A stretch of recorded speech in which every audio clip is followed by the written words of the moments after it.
I think a lot of times, like these bigger units, my 24 plex or my 32 plex, when people hear that, they're like, holy cow, you must just be on another level.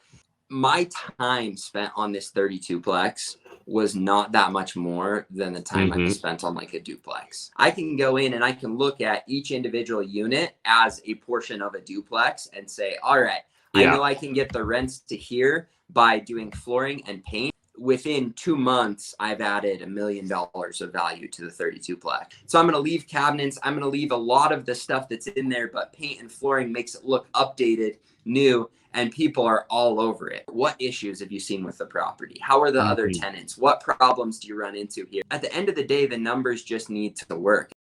Let's talk about buying apartment buildings. It seems to be one of the most popular topics on my YouTube channel. I know you guys love the videos with Casey Wong. Today I'm going to introduce a new character to the channel, Chandler David Smith. Chandler is crushing it on multiple fronts. If you guys haven't seen the videos we've already done with him, you need to jump back and watch those videos with Chandler. But a quick reminder, he currently has 99 rental units. He's moving into buying small apartment buildings, so he's very much in the same space as myself. He's buying, you know, those 20, 30 unit apartment buildings. And in today's video, myself and Chandler, we sit down and just discuss, how do we go about buying those apartment buildings? What sort of vetting process or due diligence is he taking? And is it really that different than buying small multifamily properties? Because both for myself and Chandler, the way we got started was buying small multifamily properties. Anyways, enough of the preamble. Let's dive into today's video with Chandler and talk about buying apartment buildings. What is up, YouTube? Matt McKeever here again with Chandler. Hey Chandler, how's it going? Good, man. Excited to be here.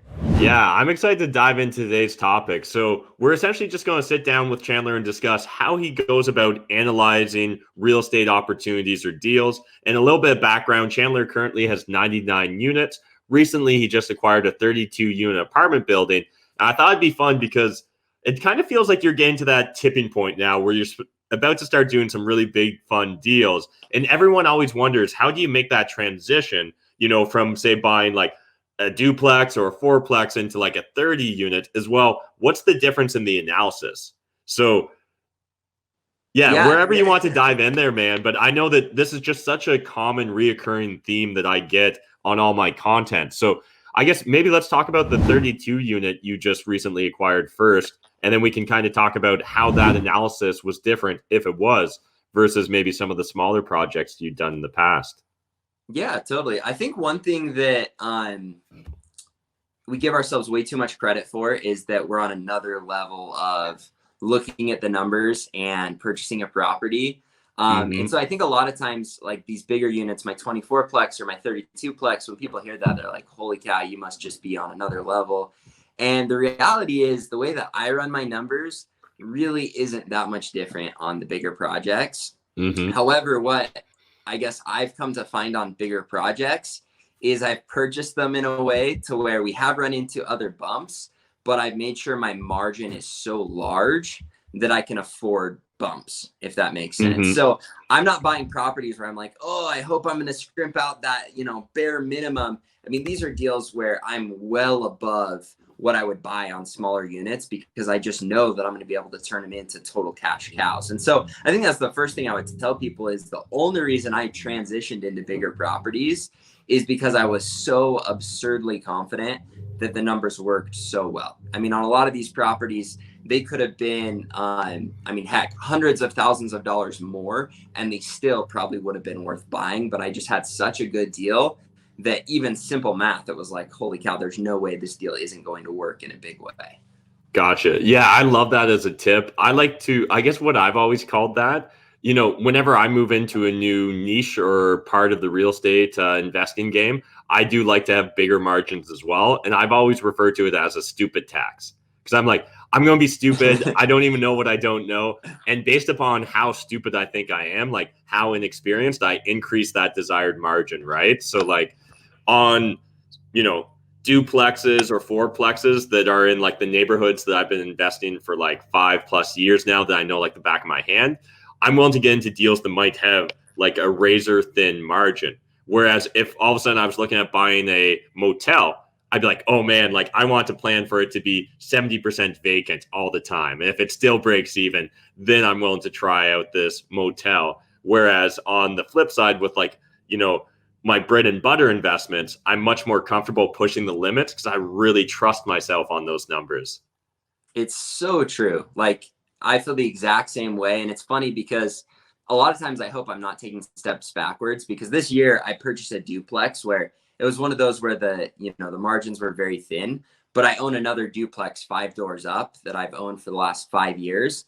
And so I'm like, man, I know exactly what I am signing up for. I've dealt with evictions in this property. I've dealt with worst case scenarios. And so it's very easy to push it. The other thing that I think makes that transition natural is there's so many similarities. Like with this bigger 32 plex I purchased, I can go in and I can look at each individual unit as a portion of a duplex and say, all right, I know I can get the rents to here by doing flooring and paint. And this particular unit is going to cost me exactly this much to be able to get it to where my rents are exactly where I need them to be. And so going through and treating each individual unit, it really doesn't affect your numbers that much in a big way. You know, you're not going to end up in a huge hole. So the combination of the stupid tax and of already knowing a plug and play system of, all right, I've got my flooring guy, I've got my paint guy, I've got all of these people in the right places, where I know, even though this is a lot more units, I know how fast I can crank these out. I can get the guy working on them, and it's not going to be that big of a deal. Yeah, I really like that tip of really just trying to use whatever experience you have to help better inform you. It's, again, oftentimes I find new investors, they think that they need all the perfect information in order to make a decision. And recently I've taken on like a new group of students, and I've been really trying to hit home that like make some assumptions based upon your previous experience and understand that you're going to have a wider range of potential error, but over time we can start refining the process. So rather than get hung up and be like, I don't know exactly what insurance costs on a 32 unit apartment building, so I'm not even going to bother to try and run the numbers. My recommendation is like, well, worst case, you own a single family house. Okay, let's pretend it's 32 times that. Now, realistically, it's not going to be nearly that bad, or at least not the way insurance works in Canada. But at least we're starting off somewhere so that you're not holding yourself back from like not even looking at the numbers, or like you're missing one piece of data, so you just throw away everything. Totally. No, I love that. And that is one of the things that was interesting about this 32 plex that I purchased. And I think even the realtor I used was shocked, because he called me and he said, Chandler, I've got this 32 unit complex. It's off market.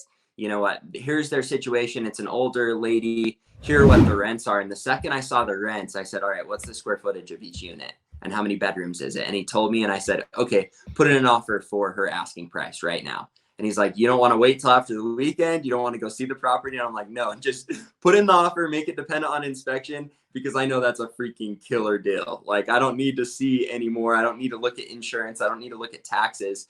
There's no way in this town that deal won't work. So what are the metrics or rules of thumb that you're relying on to quickly analyze a deal? So for me, you've heard the 1% rule. These are deals, and the 1% rule in my market is really a good standard, because your taxes, your insurance, some of those other things, they're not going to vary that much. And so looking at the 1% rule, I know that a deal is close. This was way above, but what made it so unique is it wasn't way above with where their rents are at. So in my area, and I can just kind of give you a breakdown, in this specific part of town, these units had average rents of $500. Now, within 1 mile, I own 2 other fourplexes, and all of my rents are between $800 and $850. Now, these fourplexes, they're 2-bedroom apartments. They were less square footage, and this 32 unit complex had a little playground. It had lots of area. It had lots of parking. It was an even more protected part of town that's just a mile away from the busy road where my fourplexes are. And so even if I didn't know the market as well as I did, just looking at that comparison and saying, holy cow, this lady hasn't raised rents in probably 5 to 10 years. And when she has, they've been very small raises. I knew that it was something that I could immediately jump up rents. Now, there's a lot of growing pain when you deal with that, of people either leaving or negotiating with them to be able to say, hey, like, this is where we're going with the rents. But for me, I'd already been through that process with lots of properties, and small scale or big scale, it doesn't matter. The only thing you've got to worry about with bigger properties is what is your worst case scenario. And if it happens to where you've got huge vacancy for a short period of time, can you pay the mortgage and expenses? And I always keep a large amount of reserves, so that wasn't a worry for me. And so we knew it was just something we were going to be able to work with. Now, a lot of people would probably say, well, what if the units are trashy? What if this? What if that? At that big of a margin, I mean, when they have rents at 500 and I'm pushing the 1% rule, and I know I can get rents to 850 on 32 units, it was a no-brainer because I don't care how messy those units would have been. I think it would have been a good deal. But then I get inside of them, and what's really cool about older owners is they take a lot of pride in something they've owned for 15, 20 years. You know, yeah. I mean, they saw it in its prime. And so these units were actually in really good shape. Now, a lot of them were outdated, but what's cool about outdated property is there's very minimal fixes you can make with things like flooring and paint. And for me, a lot of times I don't even touch the cabinets because it's in that lower price range. So I'm going to leave cabinets. I'm going to leave a lot of the stuff that's in there, but paint and flooring makes it look updated, new, and people are all over it. Try. I am a real estate agent. I've been an agent for 2 years. I've been an investor for 5 or 6 years. I can talk real estate all day, and I do, and it bores my friends. They're in that mindset where it's like, oh, well, you'll never be successful. I already own a few properties, but these guys weren't like just trying to sell you a dream. Like they're investing in you, and you want you to invest in yourself too. So I saw that, so I decided to come at the boot camp and see what it's all about, and I'm glad I did. And I think Cashflow Tribe opens you up to a lot more possibilities, and I want other people to just even see it, right? So they can believe it for themselves. I just want to learn from people who are already doing it. Instead of trying to learn on my own, why not come to the people who are doing it and are successful at it? I have 4 houses. Cash flowing right now. When you have the connection with the people that doing the same thing as you are, it's just extremely powerful. Even if you think that you know everything about real estate, you don't. You know, like meeting new people, like you always hear different stories. And you know, like having 15, 20, 30 people with different mindsets. They have different experiences, you know, like that's so powerful. And meeting this people, like for me, it's priceless. It's priceless.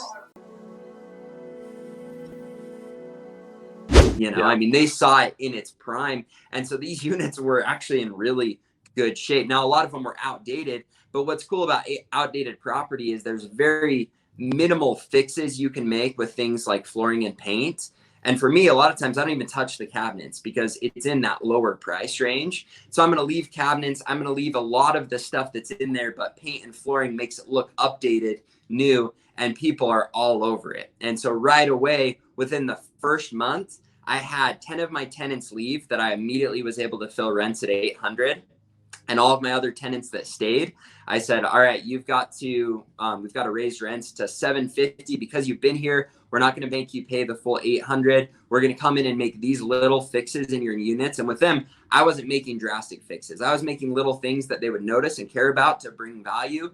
But did they justify the full rent raise? No, not at all. And that's because they were getting an extremely good deal. And I think a lot of those people recognized it. So I still gave them a discount and said, hey, we're going to go $50 less than what I'm putting new tenants in. However, with taxes, insurance, everything that comes with new ownership, we've got to get rents here. We want to do everything to increase your experience and make it a better situation for you. But this is where rents are if you stay. And if you go, this is where we're going to fill them. And people respond really well to that because they still feel like they're getting a deal. And that's something I teach in sales a lot. But if you can anchor at a price and it's reasonable and it makes sense and then give a discount from there, people still feel like they're getting a discount even though their rents were going up $250 a month. Yeah, that's amazing. Man, I wish I lived in your jurisdiction as far as landlord-tenant laws go, because we definitely wouldn't be able to do that in Ontario. But one of the things I'd like to build upon is you kind of talked about like getting a good deal or making sure that you got such good margins that essentially you can't lose. What I've seen sometimes other investors start doing when they do see a deal like that is they start second guessing themselves and they start thinking like, this is too good of a deal.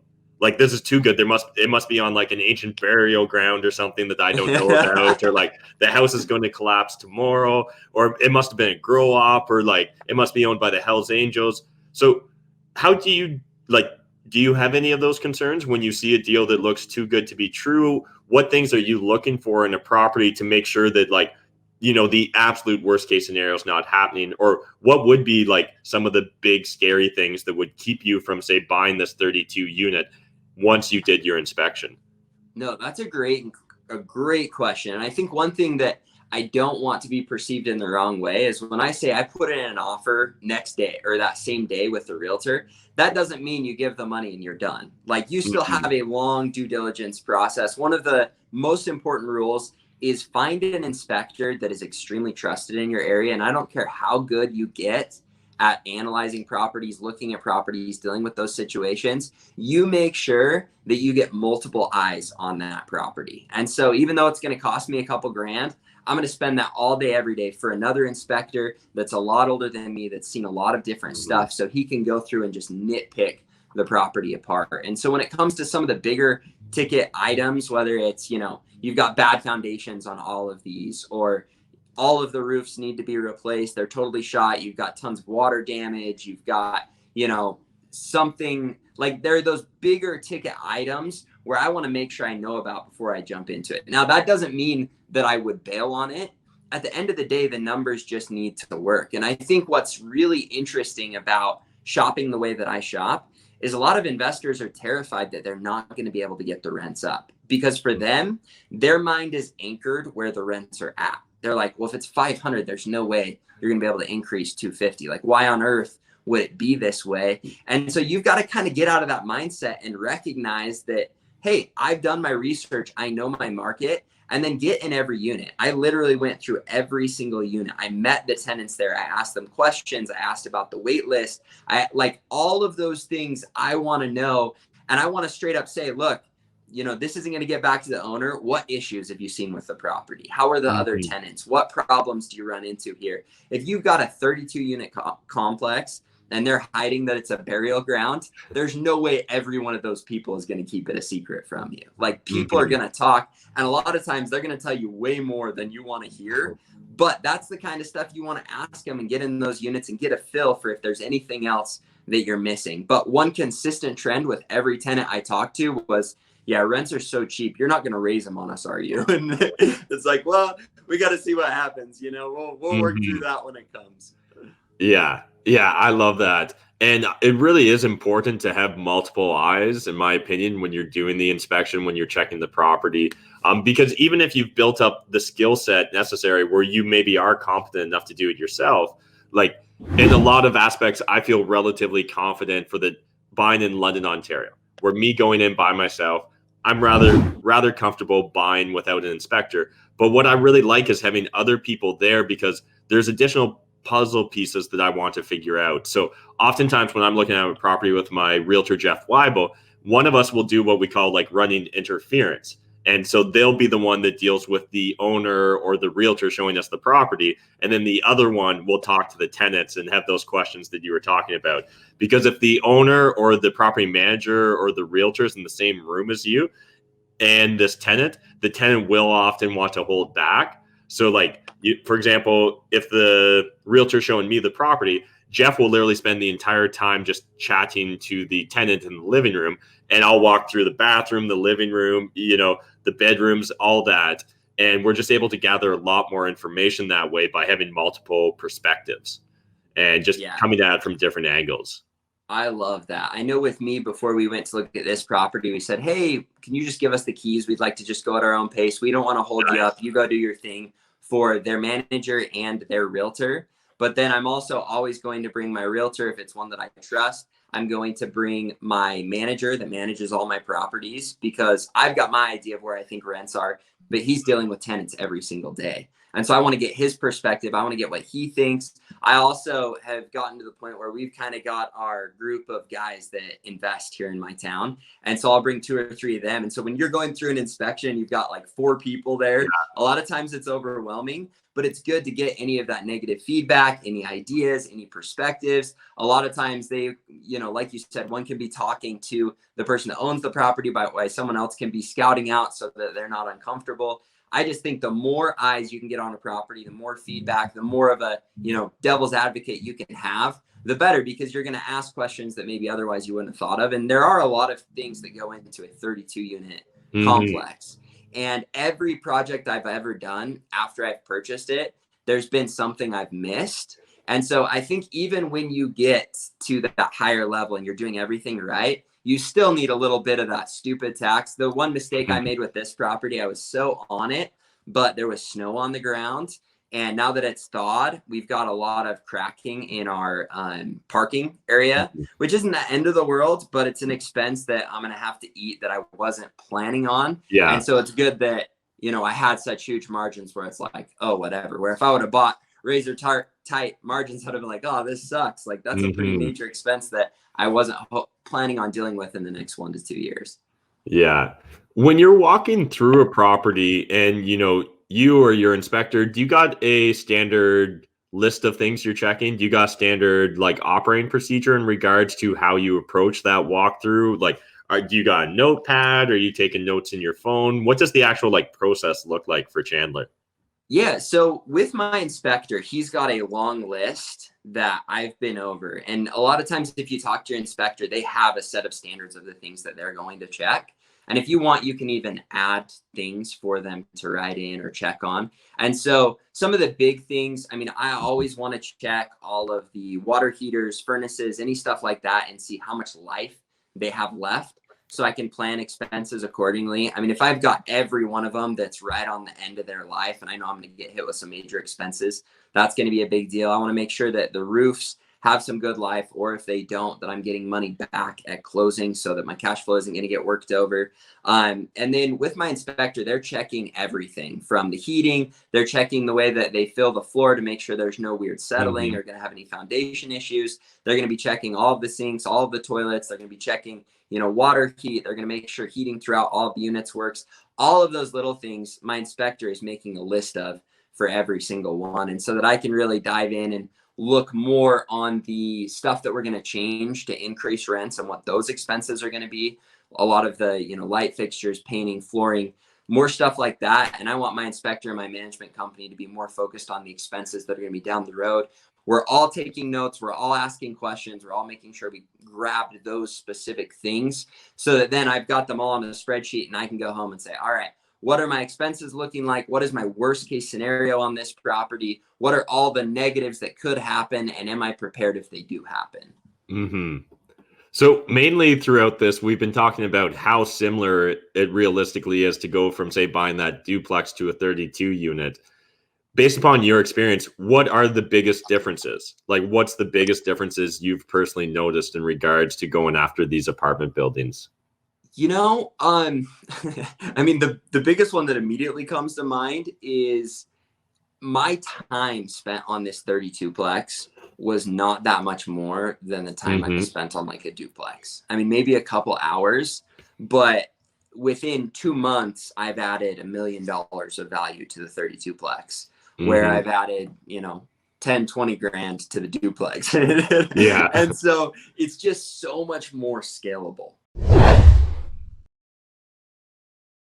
Stay away from properties with elevators. But my main focus this last year was, hey, I want to find 20 units or more in a complex that just has crazy criteria. We know this guy's going to close in 30 days, no stress. And if it's smaller units, they know this guy can close in 10 days. Whether it's negotiating the deal down or negotiating terms or whatever else, you never want to push so hard that you lose a deal if it's already an incredible deal. I feel that I've got a real ability to sense when someone is on the edge, and I know how to lighten the mood to pull them back.